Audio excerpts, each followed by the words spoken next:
Joining me now is Tim Eberly. Tim Eberly is an investigative journalist with the Virginian-Pilot, and I had him on today because he did an outstanding piece of work on former Sheriff of Norfolk, Bob McCabe, which the Pilot ran a front page story on Sunday. If not a subscriber to the hard copy Pilot, the paper Pilot, it also came online on Friday afternoon. And Tim Eberly working on this about 6 months on this piece, 3 months doing nothing else. And look, coming from the business, this is what is missing in print journalism today, is old-fashioned style, gumshoe investigative reporting where you do FOIAs and you chase down facts and you find out what is going on and you follow the money and some of the nonsense that's gone on. And that is what Tim Eberly has done with the Pilot. So I applaud him for that. I also applaud the Pilot editorial people for giving him the opportunity to do nothing else. I mean, there's so much pressure in newsrooms today. You got so many people doing so many things because you're short-staffed that it's tough to take somebody and say, okay, you don't have to do anything but this one story for 3 months. It's really tough to do. They want you out there covering the fire and whatever else is going on because they're so short-handed for whatever reason. So we commend him for that. Let's get to him right now.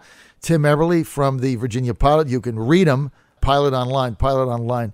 Tim, good to have you with us, man. Hi, John. Thanks for having me. Good to be here. Look, great piece. I applaud your work on it. Before we get into your piece, just enlighten our audience a little bit. Tim, give us a little bit about your background.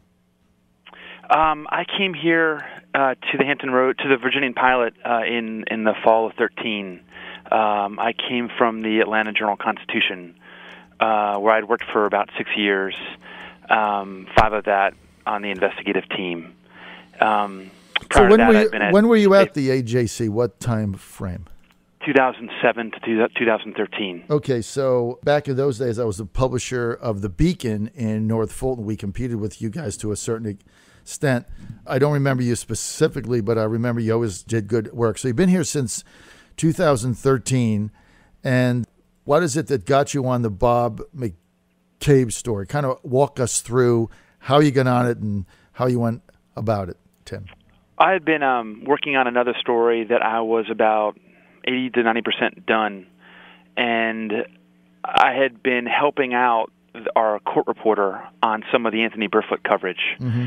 And when during the course of that trial, we did a story that was in which we reported that a local businessman, Ronnie Boone, had told the FBI that he had bribed Sheriff McCabe as well, in addition to the other folks who were reporting that information during Burfoot's trial. And once that revelation surfaced, my editor and I got together and said, "Hey, why don't we devote a little bit of time to poking around and seeing what's there, peeling back a couple layers with regard to McCabe and his operation of the sheriff's office."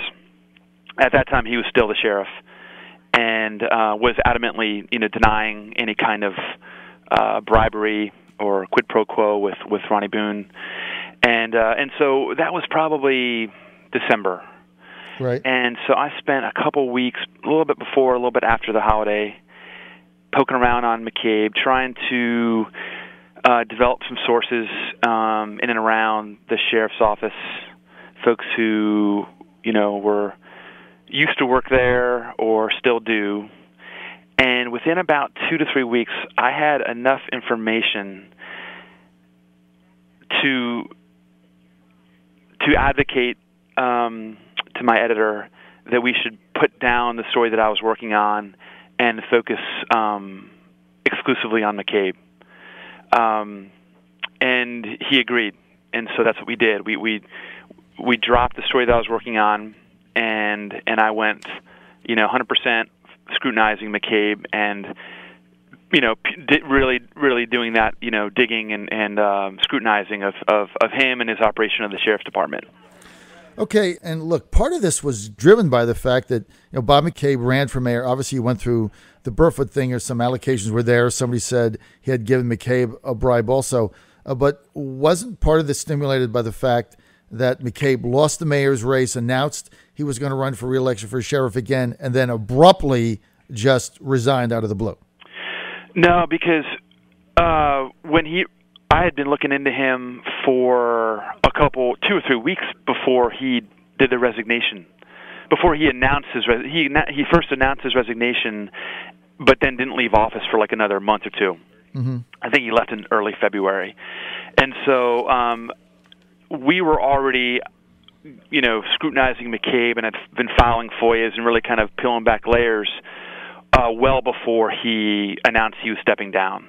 Right. And as far as his mayoral run, that wasn't related in any way to the to our reporting and our scrutinization of him in reference to these bribery allegations. He ran for mayor, he lost, and he was going back to the sheriff's office, and he said he was going to run for re-election. Right. And then obviously abruptly resigned. Obviously when he resigned, it was definitely a surprise, and very a notable turn of events. But that didn't have any impact on. We were already looking at him before he did that. Okay, so you went about and did this work on Sheriff Bob McCabe, and then obviously you're doing FOIAs, you're asking questions. Look, this is going to get back to him. Maybe that prompted him to leave. But walk us through this as you're getting information, you're talking to people, and you mentioned Tim Eberly from the Pilot. In your article, you talked to over 30 people, right, that had worked with Sheriff McCabe or had some contact with him. And as you were going about this and finding more information, at what juncture did the light go off where you said to yourself, hey, there's something here that really is not right? Like, was there kind of the aha moment? Well, as far as the moment where we decided, obviously, 2 to 3 weeks into the reporting, I had developed enough sources who were providing information of substance and information that I was able to at that time sufficiently corroborate in order to allow us to make a decision. Do we want to put all of our resources right now in this basket, and obviously would then later have to further corroborate things as we got further down the road. But I would say that was the first moment where we decided, like, hey, there's a very viable investigative piece here. It was literally just 2 to 3 weeks into the reporting, and as we went along, things developed in a way that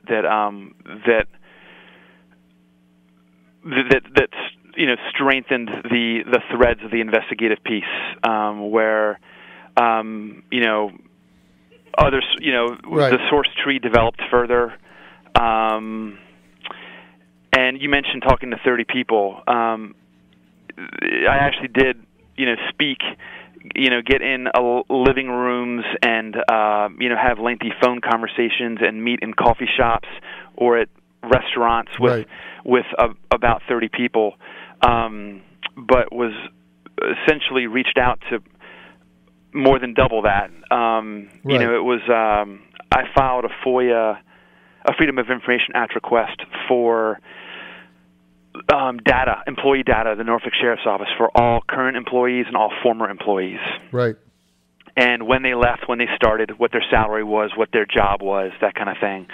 Just for a number of reasons, but one of the valuable things for that employee data offered was being able to reach out to people, identify people who worked there, who were in key positions, and if somebody else told me about somebody and said, hey, this person did this, they might have some information for you, I could look them up in the data, find their names, find the spelling of their names, track them down.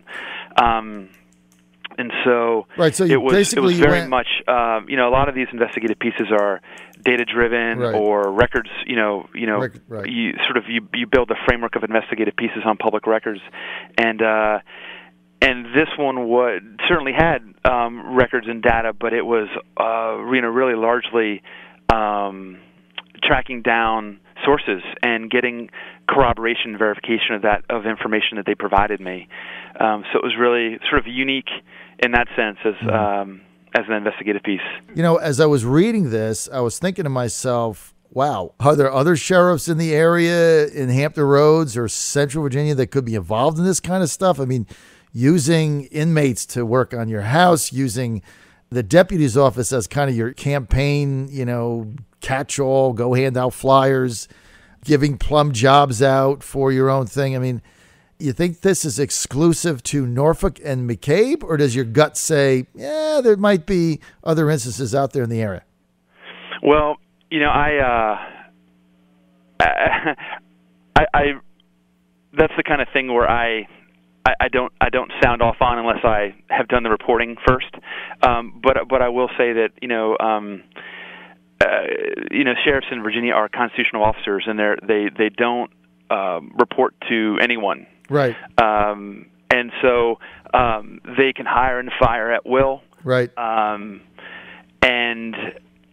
largely run their own operation. Operate in these independent silos. I mean, obviously they get funding from the state. They get funding from the their locality, and there are some pressure points there where city councils can apply pressure in order to leverage results. But in terms of operating in your own silo, sheriffs in Virginia have that. Well, they have a lot of latitude. Have that latitude, right. And so those create sort of the kind of ingredients, right. where you could potentially have scenarios like that, where if employees might feel pressure to work on campaigns or whatever it is. So I do know that there has been at least one other sheriff who was convicted by prosecuted federally within the last decade, I believe, of allegations that were sort of similar in nature. I think there was some inmate labor in there, and I believe there was. I believe there were some sexual harassment allegations as well, though I don't think that was the crux of the conviction. And we've also there have been some reports in Southampton Roads in the last decade or two of that sort of cropped up that are that are similar in nature, right, along some of those threads, Well, look, as you say, I mean, it's when you have that amount of power and that amount of jurisdiction and latitude and freewheeling, and you report to no one, this is where the environment is created. And, the sheriffs, we know, have used their offices to become political juggernauts. And I think this is something to be looked at. I've got a couple more questions. Got about 5 more minutes with you, Tim Eberly, Virginian-Pilot. Go to pilotonline.com, Tim Eberly. So, Tim, when you do one of these, obviously somebody else is reading it. The FBI reads it. Do you ever get a call? Have you ever gotten a call from the FBI and they've said, hey, we'd like to talk to you about this? Has that ever happened to you? No, it hasn't. I have had communication with investigators after stories have run, in Atlanta. Right. I have had some, dialogue with folks post-publication. This time around, as I was doing reporting on McCabe, I did get wind.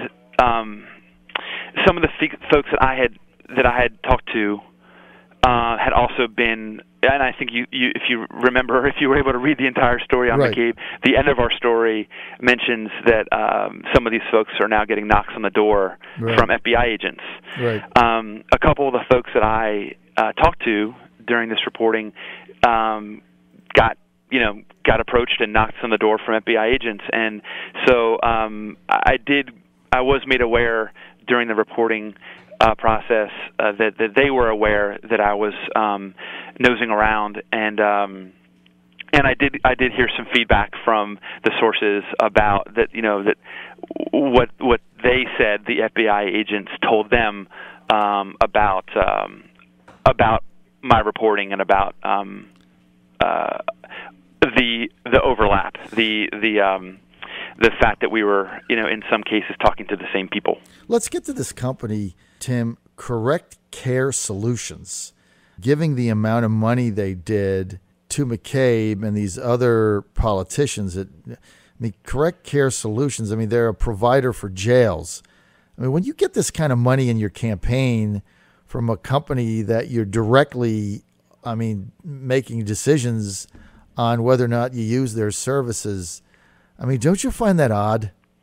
The amount of money this company gave people and some of them in constitutional offices didn't have anything to do at all with who was with the jail. I'm sorry, what was the last bit that you said? Giving this Correct Care Solutions company gave a bunch of money to people in Southampton Roads, and of course they're a services provider for jails. They gave a bunch of money to different people. Didn't you find that odd in your reporting? Well, they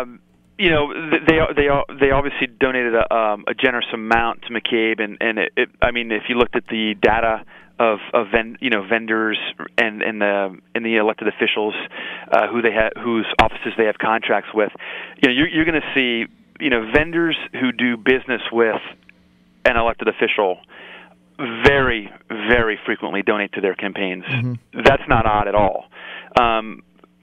Certainly, Correct Care Solutions, if you did some kind of a data on the analysis on the data, you might find that they were on the high side in terms of the amount that they had donated to McCabe's campaigns. But unfortunately, or not unfortunately, I'm not opining either way. That's just the way things are set up in the electoral process. These vendors contribute to the elected officials whose offices they have contracts with, and that's the way it goes. Mm-hmm. And so, for a reporter like me, I can't. That in of itself is not something that's going to make me say, okay, there's some smoke there. Let's investigate this vendor for